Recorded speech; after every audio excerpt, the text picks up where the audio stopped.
Hey guys, it's Adam with Grey Ghost Tactical again, and I know I hadn't put any videos out this week. It's Thanksgiving, and I've been a little preoccupied, but next week we got a couple new videos, and we're even going to start talking about a giveaway for upcoming subscribers. I think I'm going to make it a 10 or 15 subscriber giveaway.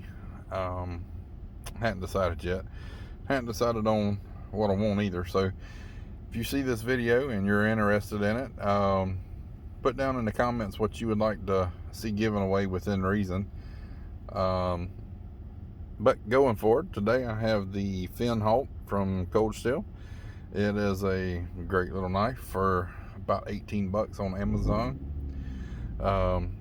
As you can see, it has roughly a 4-inch cutting surface, candy grind, mirror polish on it. Comes razor sharp right out of the box. Overall length is 9 inches.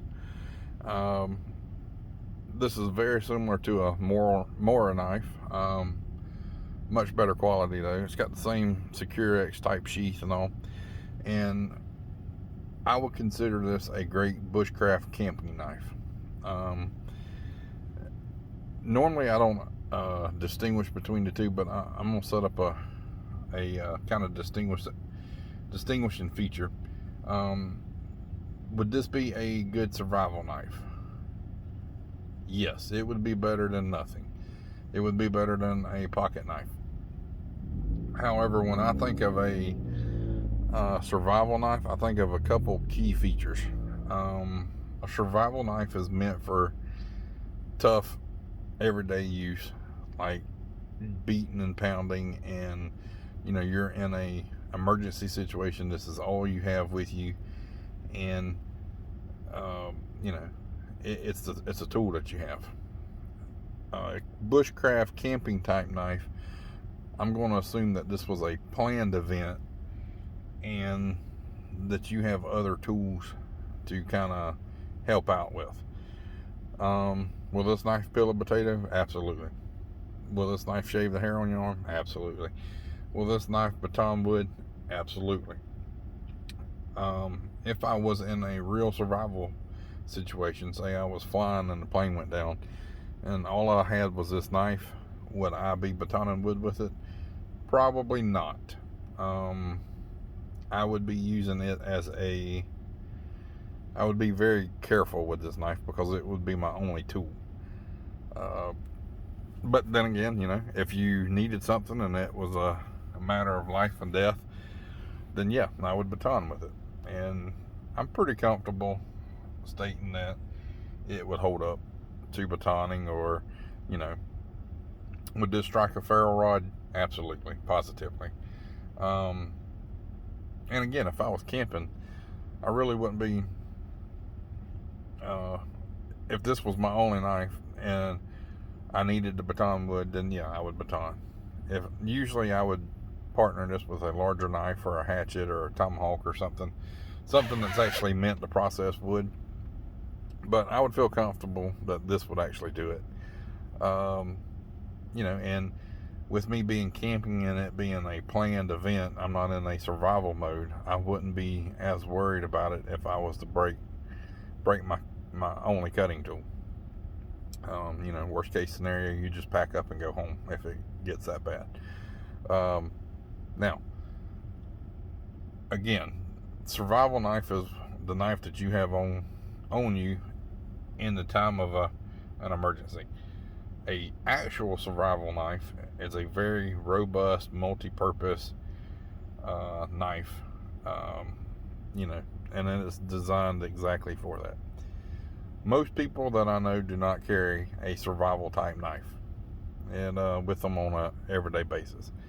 This is actually big enough and form factor enough where people, and it's lightweight enough, people could carry this every day without the worry of it becoming a hindrance or gaining too much attention. I would probably carry this, but it's about the size where you almost can't carry. If it was much bigger than this, you really couldn't carry it every day. And for me, for a survival knife, I would want the knife to be a little bit bigger than this. But then again, like I said, if a survival situation happens and I had this knife and it's a fairly short-term situation, or what I thought was going to be a short-term situation, I would feel comfortable that this knife could perform and do all the tasks that I needed to do.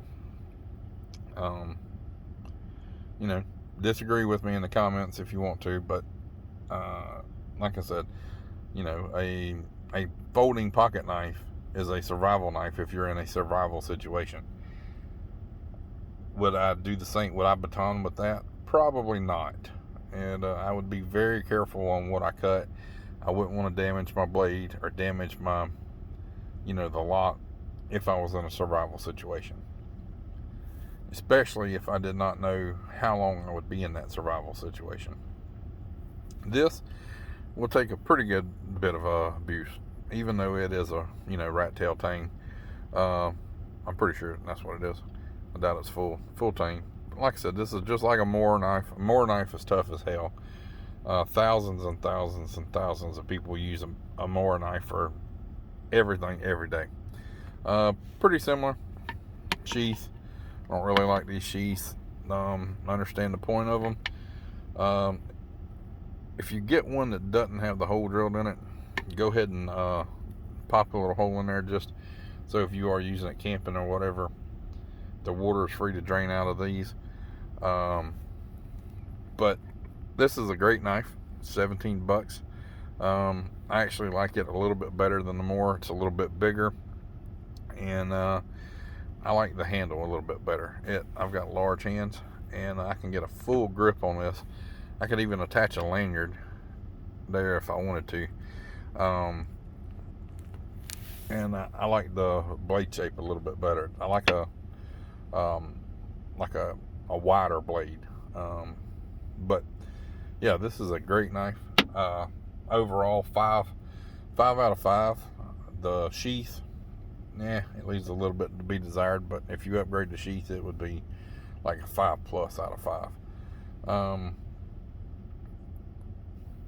Who is this for? This is for anybody that needs a truck knife, a camping knife, day pack knife, even an everyday carry knife if you kind of fix the sheath up a little bit.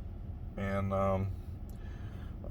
you know, so overall, I would recommend this knife to pretty much anybody. And at 15 bucks online, Amazon's actually running a 15% off right now. So if you buy this knife and you put it in your cart, it's like $18.67, and you get 15% off. So roughly $1. Well, roughly like $1.80 off. But great knife.